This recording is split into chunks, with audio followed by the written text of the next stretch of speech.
इमरान से मुलाकात की मांग अवैध है। अब ये कौन कह रहे हैं? वहां के सूचना प्रसारण मंत्री कि क्यों मिलना चाहते हो भाई? क्या कर लोगे मिलके? परिवार वाले क्या करेंगे मिलके उनसे? मेगा करप्शन केस में अंदर है इमरान, तो मिलके क्या करोगे? इमरान लग्जरी तरीके से जेल में रह रहे हैं, तो मिलके क्या करोगे? इमरान के जैसी किसी और कैदी को सुविधा नहीं। मुकीम साहब को भी इस तरह की सुविधा मिलनी चाहिए ताकि उनके घुंघरू न टूटें। मुझे यह लगता है कि मुकीम साहब को भी उनके घुंघरू ना टूटे, इसलिए इस तरह की 5 स्टार फैसिलिटी में जरूर रखना चाहिए। सूचना प्रसारण मंत्री अताउल्लाह तरार का बयान कि इतनी 5 स्टार फैसिलिटी में रह रहे हैं, उनसे मिलने की क्या जरूरत है? अब जरा इधर आ जाइए। पाकिस्तान में सत्ता को लेकर यह सस्पेंस और संघर्ष बढ़ गया है।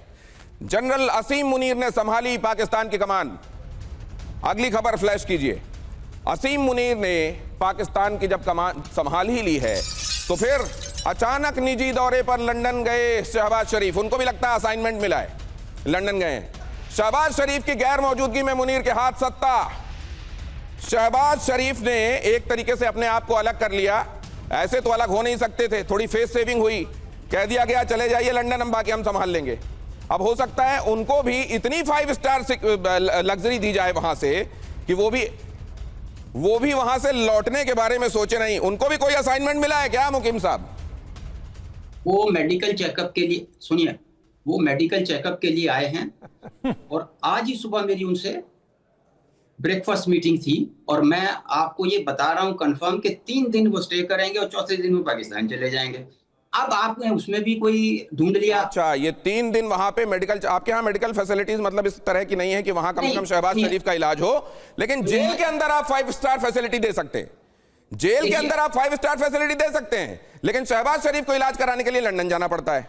देखिए, वो कैंसर के सर आपके यहाँ जमहूरियत जो है ना, जमहूरियत, उसके घुंघरू टूट चुके हैं। आप समझ लीजिए, आप आपके जमहूरियत के घुंघरू गए हैं टूट, और आप लोगों को समझ में नहीं आ रहा है, तो इसमें अब हम क्या करें? अब देखिए जरा, पुलिस ने खैबर पख्तूनख्वा के सीएम को जब जमकर पीटा तो उसमें कहा जा रहा है कि इसमें क्या अनहोनी हो गई। ये मुकीम साहब जैसे लोग कह रहे हैं खैबर के सीएम को सड़क पर गिरा कर रौंद कर मारा गया है। रावलपिंडी में अदियाला जेल के बाहर कर रहे थे प्रदर्शन। मुख्यमंत्री सोहेल अफरीदी इमरान की पार्टी के बड़े नेता हैं, और ये वहां पर जमहूरियत के घुंघरू कैसे टूटते हैं मुकीम साहब के यहां, वो दिखाई दे रहा है। लेकिन अक्षय चोपड़ा साहब, ये आपको कहीं ऐसी नजीर याद है क्या कि किसी सीएम के साथ इस तरह की बर्बरता वहां के सरकार ने की हो, केंद्र सरकार ने?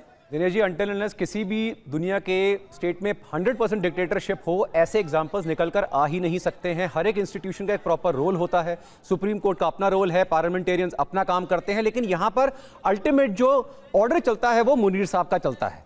अब मैं मुकीम साहब से एक चीज़ सिंपल बोलना चाहूँगा कि आपकी बिल्कुल चीज़ों को हम एक्सेप्ट कर रहे हैं, और इनफैक्ट काफ़ी सारे पाकिस्तानी जो जर्नलिस्ट हैं उन्होंने यही क्वेश्चन पूछा है, भाई इंडियंस को क्या प्रॉब्लम है, क्यों पीछे पड़े हुए हैं वो, उनको क्या फर्क पड़ता है कि इमरान खान कैसे है? मैं आपको बता दूं, फर्क इसलिए पड़ता है क्योंकि जो थोड़ी सी उम्मीद थी इंडिया पाकिस्तान के रिलेशन बेटर होने की, वो पीटीआई इमरान खान से थी ताकि जो आपकी फॉरेन पॉलिसी है वो चेंज हो। लेकिन जब उनके अरेस्ट हुए, पीटीआई को दबाया गया, उसके बाद से वो उम्मीद अब बिल्कुल खत्म हो चुकी है। हमारी साइड से तो आप भूल जाइए क्योंकि ऑपरेशन सिंदूर तो अभी जारी है, लेकिन जहां आपके 4 तरफ से अटैक्स हो रहे हैं और उसके साथ इंटरनल कॉन्फ्लिक्ट शुरू हो गए हैं, ये स्पिल ओवर आपके नेबर्स में होगा। बताता हूं अक्षय चोपड़ा साहब, मसला यह है कि मैं और आप इंडियन हैं जी, तो मैं और आप अगर ये कहेंगे कि सूर्य पूर्व से उगता है, तो मुकीम साहब की मजबूरी है कि वो पश्चिम से बताएं, क्योंकि उन्होंने पहले ये तस्लीम कर लिया है कि 2 कौमें हैं जो एक साथ नहीं रह सकती। तो हमारा पूरब से उगेगा तो उनका पश्चिम से उगना ही है।